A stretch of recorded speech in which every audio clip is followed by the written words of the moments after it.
everybody, and welcome to another watercolor tutorial. We're going to be painting a rock today, which in itself might be a little boring, but it's a great practice in shading, and it's also a great skill to know when painting landscape photos or landscape paintings. So I'm just going to quickly show you how to draw the model that we're working with here. It's going to basically be two boulders beside each other. So there's going to be one that's sort of like this very rounded triangular shape, and then there's going to be one that's just behind it. And you just want to make sure that it's a little bit higher than the one in front of it, and it overlaps slightly in one corner, like so. So I've already drawn my note here. And we're primarily going to be working with black watercolor here, but if you have gray or brown or like a kind of golden color, that will help as well. But I'm going to be using primarily black, and we're going to water it down quite a bit. Okay, so first you want to establish a light source. My light source is going to be coming from the left, corner, just around here. So our shadows are going to be here, and on this inner portion just before our first rock hides behind the second one. So what we can do is just start by painting. It doesn't really matter which rock you start with. I'm going to start with this one just because if we mess up over here, we can always go over it with the other rock. So you're just taking your very, very watered down black watercolor or gray or watered down brown, whatever you have available. And we're covering it with that watered down pigment.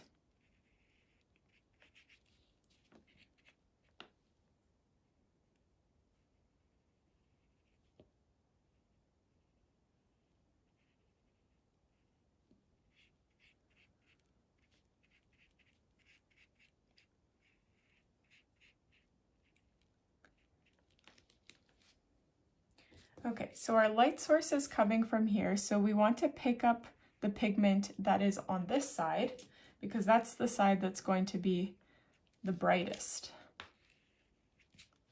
At the same time, we can take more pigmented watercolor and just apply it on this inner portion here, because this is where we're going to have some shading going on.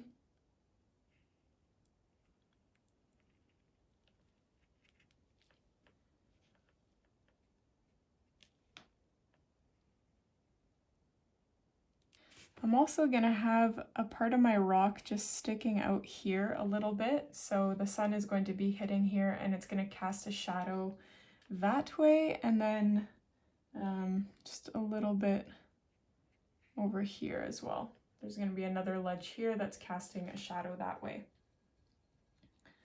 So I'm going to rinse my brush just to encourage like a nicer gradient of this shadow. Same with this one.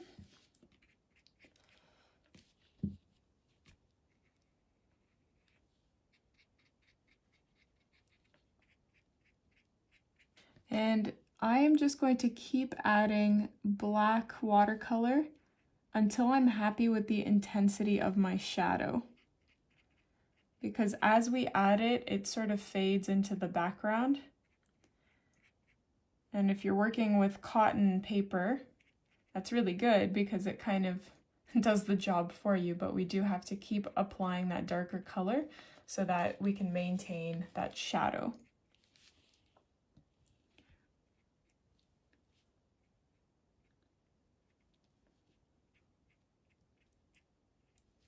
Okay, so I'm just gonna let this guy dry before we move on to our next rock here. So we are going to be doing the exact same thing on this rock. So again, you can start off by just lightly painting it a very watered down black or gray. And then you can take your black watercolor and just apply it in the corner of your rock. And you can make your rock as jaggedy as you would like it to be.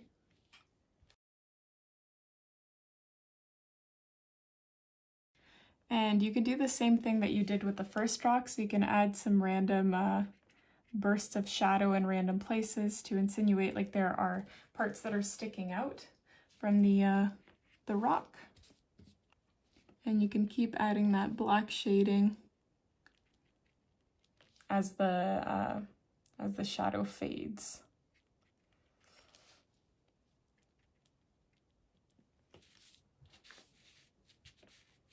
Now we're gonna let this completely dry before we move on to the final step.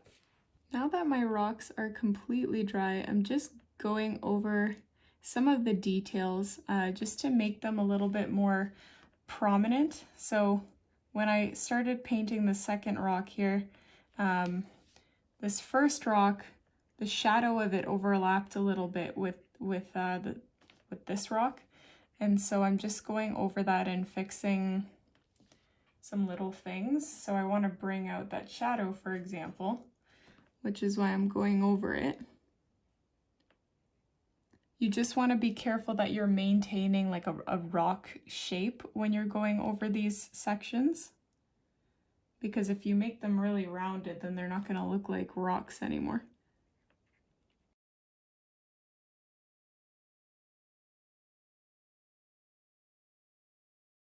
This is where you can also add some really random details on rocks. So keep in mind, rocks are not perfect. They have a lot of grooves, a lot of broken pieces, a lot of chips and holes and eroded sections. And this is where you are welcome to make your rock your own. So you can add all of these little details, and they may not be purposeful. Like you might not intend for something to look a certain way, but because a rock is so like all over the place in its details, whatever you paint on there will look intentional because it is a rock. So you can kind of just experiment, take a paintbrush, kind of like paint random splotchy sections on there.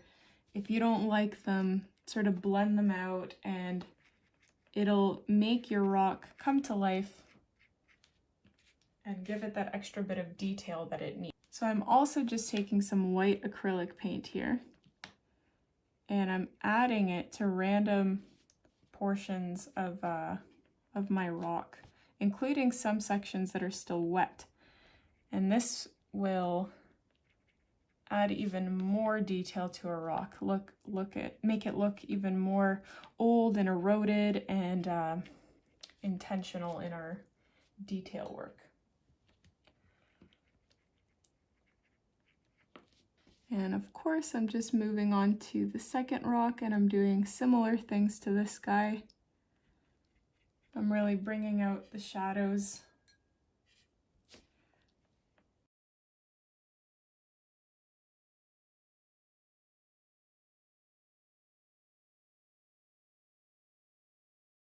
And that is basically our rock. The last thing you could do is just add a shadow coming from the rock if that's what you want to do. But these are the basics of painting rocks. I hope you can apply these techniques to any landscape painting that you are painting.